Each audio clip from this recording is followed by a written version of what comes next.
1º de maio, os trabalhadores e trabalhadoras não têm muito o que comemorar. Desde o golpe de 2016, perdemos uma série de direitos que eram consolidados. E em plena pandemia, quando todos estão mais vulneráveis, o que vemos são mais ataques. Isso sem contar no desemprego e informalidades que batem recordes. Isso mesmo antes da pandemia. O BDF Explica dessa semana relembra alguns dos direitos que você perdeu.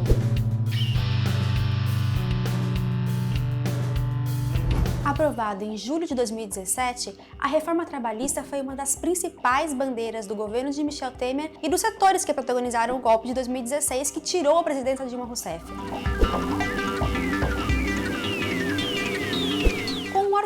De que era preciso reduzir os custos do trabalho para gerar empregos e fazer a economia voltar a crescer, o governo federal conseguiu aprovar um pacote de alterações drásticas no direito trabalhista, fragilizando os empregados e fortalecendo os patrões. Entre os muitos retrocessos impostos estão a prevalecência do negociado sobre o legislado, que faz com que as negociações entre patrões e funcionários sobreponham a legislação e resultem em contratos de trabalho que rebaixem direitos como a extensão de jornada de trabalho, a participação nos lucros da empresa, banco de horas e o tempo de intervalos de descanso. A reforma também passou a prever o trabalho intermitente, ou seja, o empregado exerce a sua função sem o horário definido de trabalho, ficando à disposição do patrão durante um determinado período do seu dia sem receber por isso.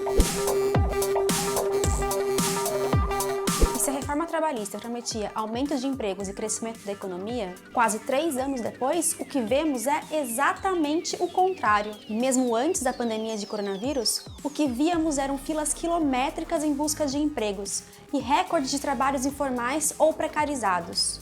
Em novembro de 2019, postos de trabalho informais bateram o recorde da série histórica desde 2012, chegando a 41,4% da força de trabalho brasileira, ou 38 milhões de pessoas. Fechamos o ano com aproximadamente 12 milhões de brasileiros desempregados e crescimento irrisório da economia. Em outubro de 2019, a reforma da Previdência Social proposta pelo presidente Bolsonaro foi aprovada, tornando a aposentadoria ainda mais difícil para o trabalhador. A reforma estabeleceu a idade mínima de 65 anos para homens e 62 anos para as mulheres, com um tempo mínimo de contribuição de 20 anos e 15 anos, respectivamente. O valor passou a ser equivalente a 60% da média das contribuições dos trabalhadores, e para ter direito ao valor integral, devemos contribuir por 40 anos. Na prática, o trabalhador e a trabalhadora terão que trabalhar muito mais além do limite da idade mínima para ter direito ao valor integral.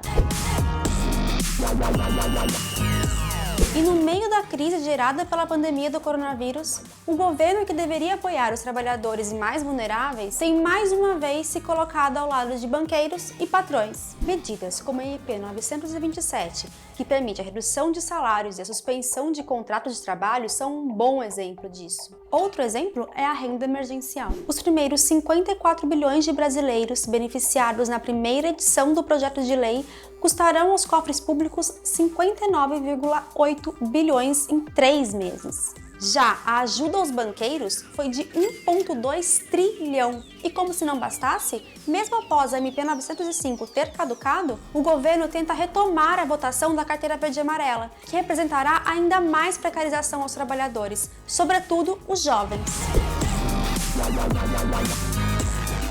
As centrais sindicais, por outro lado, têm se unido em ações de solidariedade. O 1º de maio deste ano é virtual, para evitar aglomerações. O ato unificado tem como mote saúde, emprego e renda. Um novo mundo é possível com solidariedade. Continue acompanhando essas e outras notícias no Brasil de Fato e até o próximo BDF Explica.